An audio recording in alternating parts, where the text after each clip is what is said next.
Состанокот на извршниот комитет на владачката ВМРО ДПМН ги објави конечните смени и рокади на министрите и ресорите. Која е конечната одлука за чија содржина со денови се шпекулираше, сега во живо ја прашувам Катерина Нешкова. Така е, Тино, што току заврши пресконференцијата на премиерот Христијан Мицкоски, соопштувајќи ги сите оние промени кои што ќе бидат направени во владиниот кабинет, задржувајќи се конкретно на имињата кои што новите имиња кои што доаѓаат од редовите на ВМРО ДПМН со оглед на тоа дека Вреди и Знам веќе соопштија што добиваат. Ќе се направат вкупно 8 промени и со тоа имајќи предвид дека владата има 24 позиции во моментов, точно на 1/3 ќе значи ваквата промена на кадровските решенија во владата. При тоа ги соопшти Мицкоски и промените кои што ќе бидат направени. Тоа е потврда всушност на се она што и претходно го соопштивме во 19 часот, а тоа е дека повеќе ќе нема заменик председател на владата задолжен за добро владење. Исто така се укинува и заменичкото место во владата, на премиерското место, кое што беше предводено од Иван Стојлковиќ, но се задржува министерската позиција за односи меѓу заедниците која оди во рацете на Вреди и таму според податоците или информациите најмногу шанси да седне во министерската фотелја е Агон Ферати од Вреди. Потоа промени се прават и во Министерството за правда, ресор кој што досега го држеше Вреди, го држеше се извинувам Знам, а оди во рацете на Вреди. Најспоменувано име е Јетон Шасивари. Ќе се задржам само на имињата кои што ги водат другите коалициски партнери со оглед на тоа што ќе слушнеме и изјавата на премиерот Мицкоски. Во Министерството за здравство се заминува кадарот од Вреди, тука ќе дојде на ВМРО ДПМН, исто така Вреди ќе добие култура и туризам. За промените кои што се во ВМРО ДПМН го слушаме премиерот Мицкоски. ВМРО ДПМН во продолжение од функционирањето на оваа влада ќе го раководи ресорот Министерство за социјална политика, демографија и млади. И таму нов министер во ресорот социјална политика, демографија и млади ќе биде досегашниот заменик министер, а тоа е Ѓоко Велковски. Понатаму ВМРО ДПМН ќе продолжи да го води ресорот здравство и таму нов министер ќе биде Сашо Клековски, досегашен директор на Фондот за здравствено осигурување. На негово место доаѓа досегашниот министер за локална самоуправа Златко Перински, а за нов министер за локална самоуправа ќе биде господинот Иван Стојлковиќ. Министер без ресор, задолжен за интеграција и имплементација на стратегијата за инклузија на ромите, ќе биде Ерџан Демир, дипломиран економист, кој досега е председател на Општинскиот комитет на ВМРО ДПМН во општина Шуто Оризари. Од политичката партија Вреди, ВЛЕН,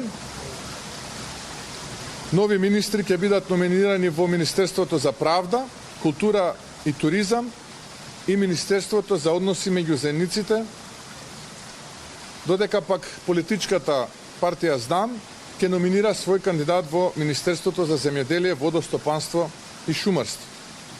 Она кое што исто така сакам да го истакнам е дека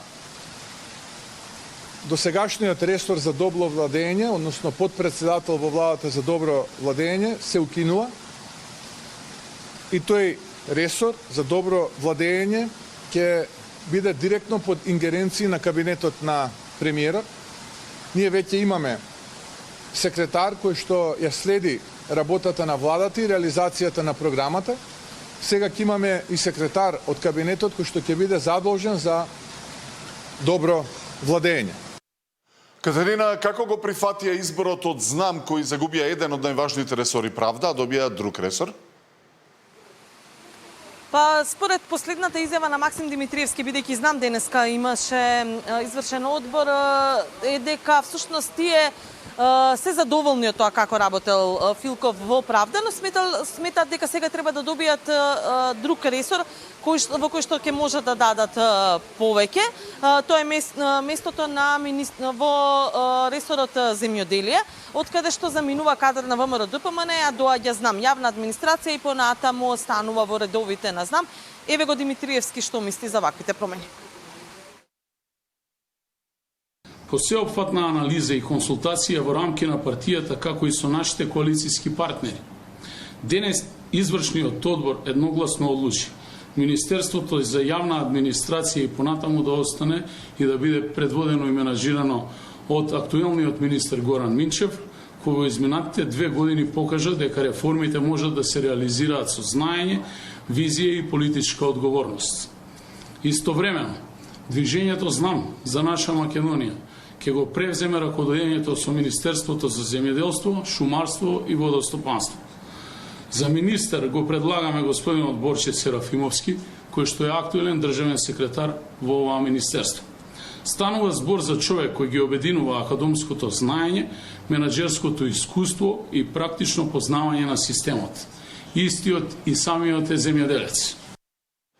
И за крај, Катерина, кои се другите одлуки што ги соопшти Мицкоски во однос на мнозинството, како и партиските комбинаторики во ВМРО ДПМН?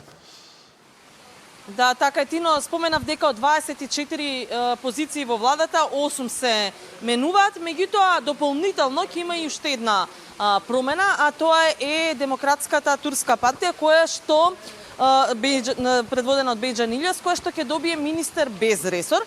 Ова е всушност ќе биде нова министерска позиција која ќе биде направена дополнително.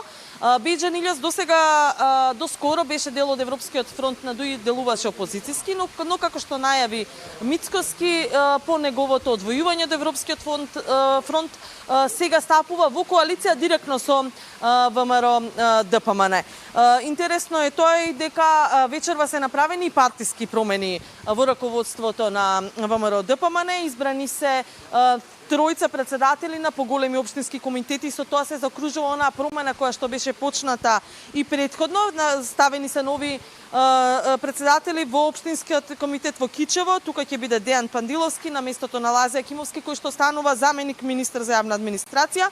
Потоа имаме нов председател и во Битола, на Општинскиот комитет на ВМРО ДПМН во Битола, Горан Исаков, кој што е директор на подружницата на СМ Молика, а има нов председател на Општинскиот комитет и во Прилеп, Христијан Туневски, млад кадар за кој што Мицкоски смета дека ќе внесе нова енергија. Дополнително избран е и нов председател на Унијата на млади сили Тодор Коневски и нова председателка на Унијата на жени или сегашната потпаролка на владата Марија Митева. Тоа се отприлика промените кои што ќе бидат направени во партијата. Само да споменам дека комплетниот список на кадровски решенија кои што ќе се променат во кабинетот кој што го предводи Мицкоски, според неговите најави ќе биде доставен во собранието најдоцна до петок, што значи дека наредната недела може да очекуваме реконструкцијата, процесот на реконструкција на владата и да заврши. Катерина Нешкова во живо со исцрпни информации за владината реконструкција и партиските комбинатори.